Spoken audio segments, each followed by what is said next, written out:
Hello dear friends, welcome. Today we are going to learn about verbs, so if you like this video, please subscribe our YouTube channel and let's start. So, a verb is a word that shows an action, a state, or an occurrence. Example, run, eat, sleep.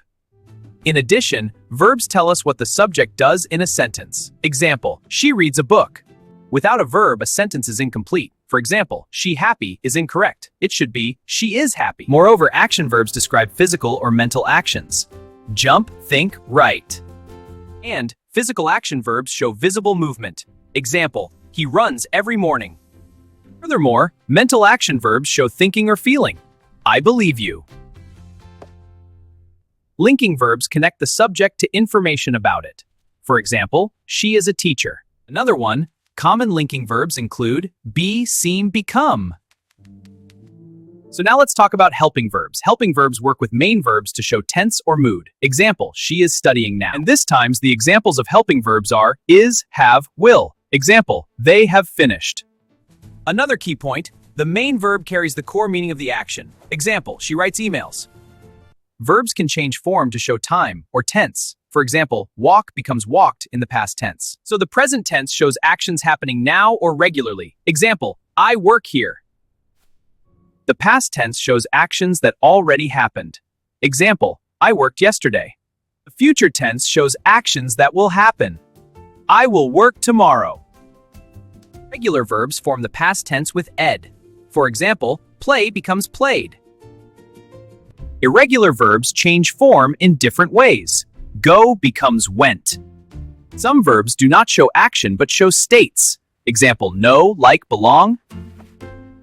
State verbs usually are not used in continuous form. For example, we say I know him, not I am knowing him. Another one, transitive verbs need an object to complete meaning. Example, she bought a car. However, intransitive verbs do not need an object. Example, he slept. Some verbs can be both transitive and intransitive. For example, she reads and she reads books. Verbs agree with the subject in number and person. For example, she runs, but they run. Third-person singular verbs often end in s. For example, he likes coffee. Verbs can be active or passive. Example, she wrote the letter. In passive voice, the subject receives the action. For example, the letter was written. Modal verbs express ability, possibility, or obligation. For example, can, must, should. Modal verbs do not change form. For example, she can swim. Notice can stays the same. It works for all subjects. And also we have semi-modal verbs, rare verbs that act like modal verbs like have to, going to, need to. Verbs can express commands in imperative sentences. For example, sit down. Infinitive verbs usually start with to. Example, to learn, to eat. Gerunds are verbs ending in ing, read as nouns. See? The gerund reading is the subject. Verb phrases contain more than one verb. For example, has been working. And the auxiliary verbs help form questions and negatives. Example, do you like it?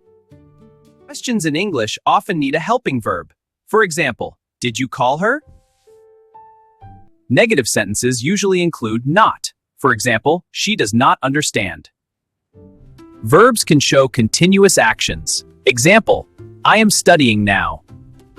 Perfect tenses show completed actions. Example, I have finished. Some verbs are followed by infinitives, not gerunds. Example, I want to go. But some verbs are followed by gerunds, not infinitives. Example, I enjoy reading. Phrasal verbs combine verbs with particles. Example, give up, look after.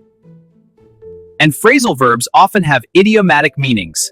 Example, give up, quit. Another thing, the verb be is one of the most important verbs in English. Example, am, is, are. Another one, the verb have is used as main and helping verb.